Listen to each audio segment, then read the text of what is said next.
Hi hello friends, എല്ലാ കൂട്ടുകാർക്കും നമ്മുടെ പുതിയൊരു റിവ്യൂയിലേക്ക് സ്വാഗതം.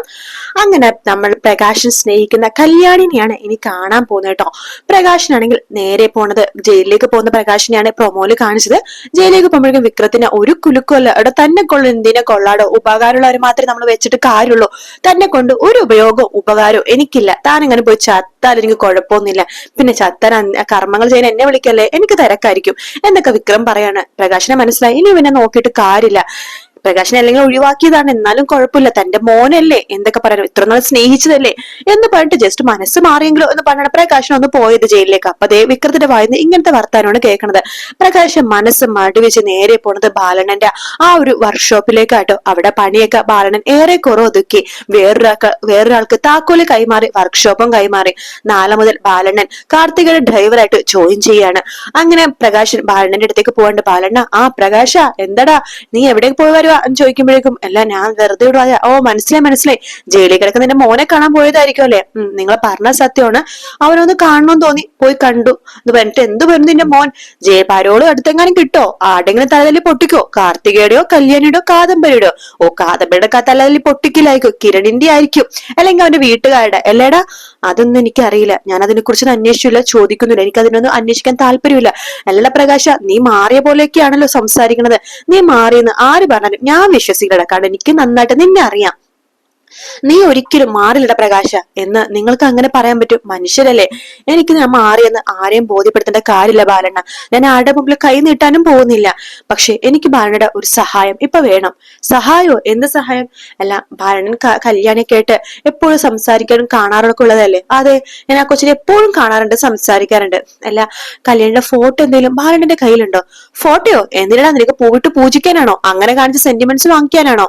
ബാലണ്ണ, ഫോട്ടോ എന്തുണ്ടെങ്കിൽ താ, ഞാൻ അവളുടെ മുഖം ഇതുവരെ ശരിക്കും ഒന്നും നോക്കിയിട്ടില്ല. ബാലണ്ണൻ അറിയാവോ? അറിയായിരിക്കും, എന്റെ കാദംബരി എടുത്ത് എനിക്ക് അത്ര ദേഷ്യമൊന്നും ഉണ്ടായില്ല. പിന്നെ കാർത്തിക എന്ന മോള് ജീവനോട് ഉണ്ടെന്ന് പോലും എനിക്ക് അറിയില്ലായിരുന്നല്ലോ, ഇപ്പോഴല്ലേ അവള് മുമ്പിൽ വന്ന് നിൽക്കുന്നത്. എന്നാലും കുറെ നാൾ അവൾ എന്നെ അച്ഛാന്ന്, ഒരു എന്റെ നാടകത്തിന്റെ ഭാഗമായിട്ടാണെങ്കിലും അച്ഛാന്ന് എന്നെ ഒന്ന് വിളിച്ചല്ലോ. ഞാൻ അവളെ മോളായിട്ടും കണ്ടൊരു സമയം ഉണ്ടായിരുന്നു, അത് എനിക്ക് അവളുടെ ആവശ്യങ്ങൾ നിറവേറ്റാൻ വേണ്ടിയിട്ടായിരുന്നു. പക്ഷെ എന്നാലും മനസ്സ് നിറഞ്ഞ അവളെ മോളേന്ന് കണ്ടിട്ടുണ്ടായിരുന്നു, അവളെന്നെ അച്ഛാന്ന് വിളിച്ചു. പക്ഷെ കല്യാണി അങ്ങനെയല്ലായിരുന്നു, അവളുടെ മുഖത്ത് പോലും ഞാൻ നോക്കാറില്ലായിരുന്നു, അവളുടെ മുഖം എങ്ങനെയാണ് പോലും ശരിക്കും പറഞ്ഞാൽ എനിക്ക് അറിയത്ത് പോലും ഇല്ല, അത്ര എനിക്ക് വെറുപ്പായിരുന്നു. ഇനിയെങ്കിലും എന്റെ മോളുടെ മുഖം എനിക്ക് മനസ്സിലൊന്ന് കൊണ്ടുവരണം, അതിനുള്ള ഫോട്ടോ എന്തെങ്കിലും ബാലണ്ണന്റെ കയ്യിൽ ഉണ്ടാവോ?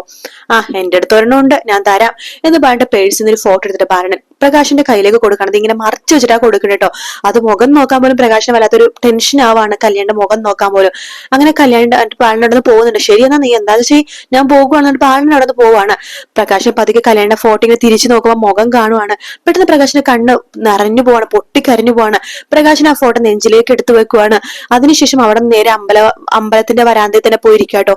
ആ ഫോട്ടോ കയ്യിൽ തന്നെ പിടിച്ചുകൊണ്ടിരിക്കുകയാണ് പ്രകാശൻ, മുറുക്കെ പിടിക്കുന്നുണ്ട് പ്രകാശൻ. വേറെ 10 വയസ്സില്ല, പക്ഷെ ഫോട്ടോ മാത്രമേ കയ്യിലുള്ളൂ. പ്രകാശൻ ആ ഉടച്ച തീരുമാനം എടുക്കാണ്.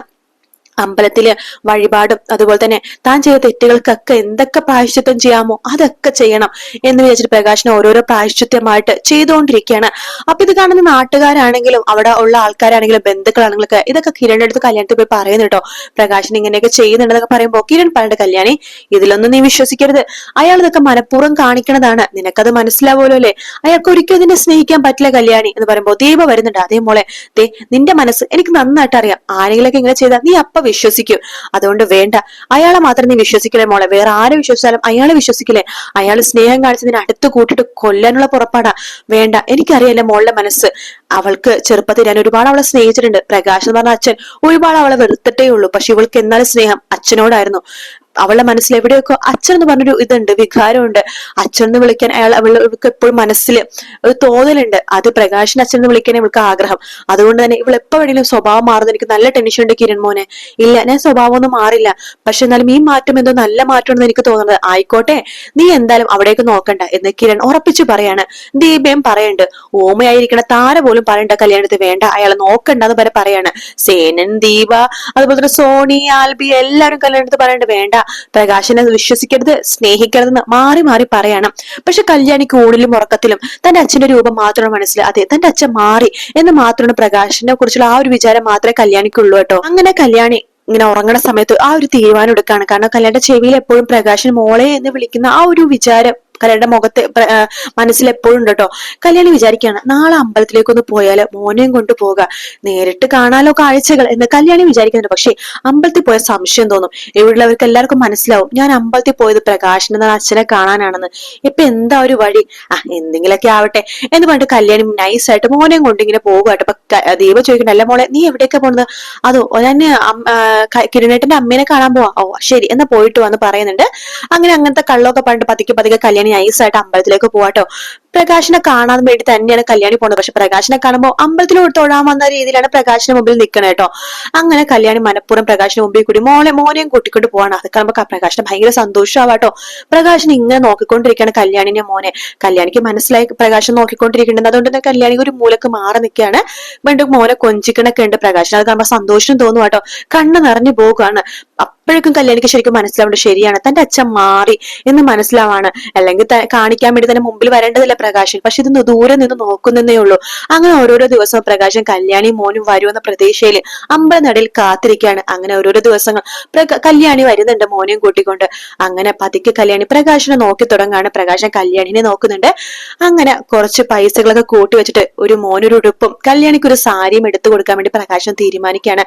അങ്ങനെ നല്ലൊരു സാരി ഒരു ഉടുപ്പൊക്കെ ആയിട്ട് പ്രകാശൻ കല്യാണിയുടെ കമ്പനിയിലേക്ക് കയറി പോകുന്നുണ്ട്. സെക്യൂരിറ്റി കയറ്റുന്നില്ലെങ്കിലും പ്രകാശൻ തള്ളിക്കയറി എങ്ങനെയെങ്കിലൊക്കെ ഒന്ന് കാണട്ടെ എന്ന് പറഞ്ഞു പോകുവാണ്.